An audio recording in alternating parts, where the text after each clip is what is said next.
Sa bayan ng Paggunita sa Araw ng Mga Patay, ating pupuntahan ang isa sa pinakamalaking sementeryo sa bayan ng Goa.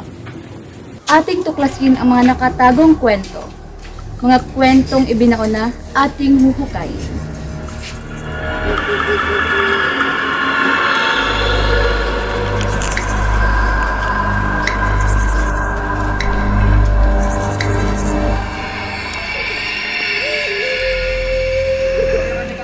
Ako po si Lawrence Galan, 24, at isang mag-aaral ng Diviswa. Ang naging karanasan ko po dito ay mag-fiesta ko ng Goa. Makikipiesta ako sana. Siguro po gabi na kami nakarating, mga 8 p.m. Bali, simula po sa gate, parang wala po kasing katakot-takot, tapos parang malamig po. Tapos may kasama po pa ako ng kaibigan ko. Nung una po, parang nakarinig akong umiiyak na bata.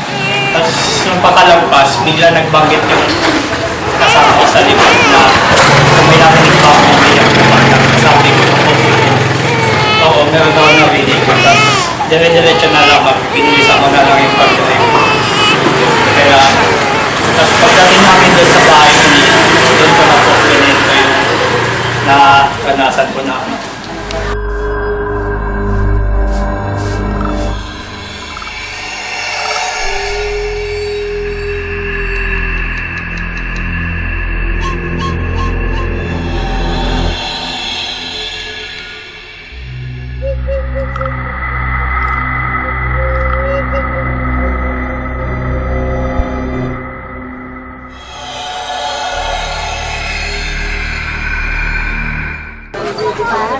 Rodriguez Canada.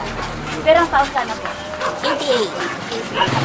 Sa 63 years mo rin na naka-study din ay ano ang mga istorya mo po na pwede mong i-share sa mga katuloy mo Hindi ko, siguro na ko, may pagkakas na hindi naman ako makatakot. Ang makatakot lugod di, ang kapareho talaga.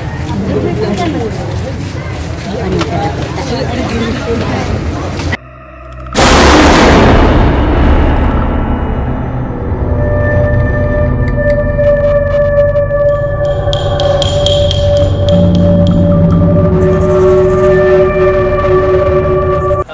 Nung isang beses din po yung pag inatid ko po yung kaibigan ko sa bahay nila. Pagbalik ko po, parang may sumisit-sit po, pero wala naman po tao.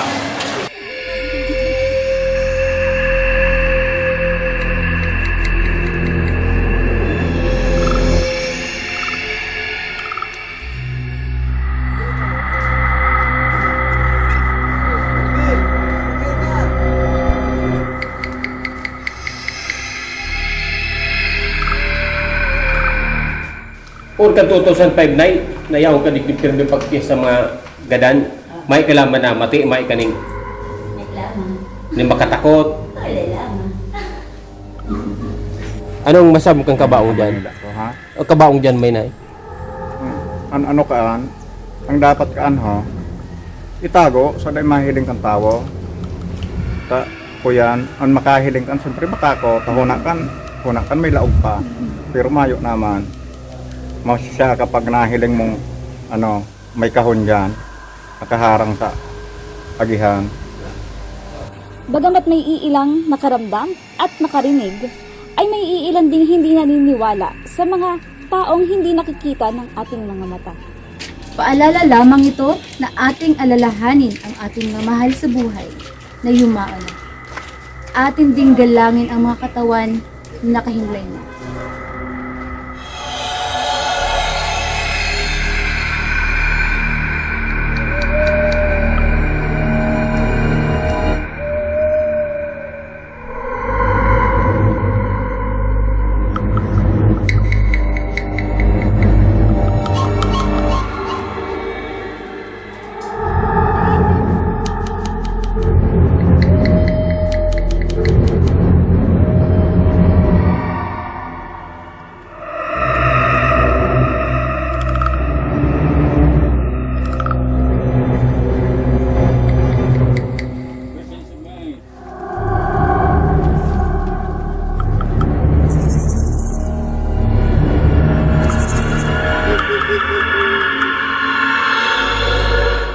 Katribo, ikaw na ang humusga.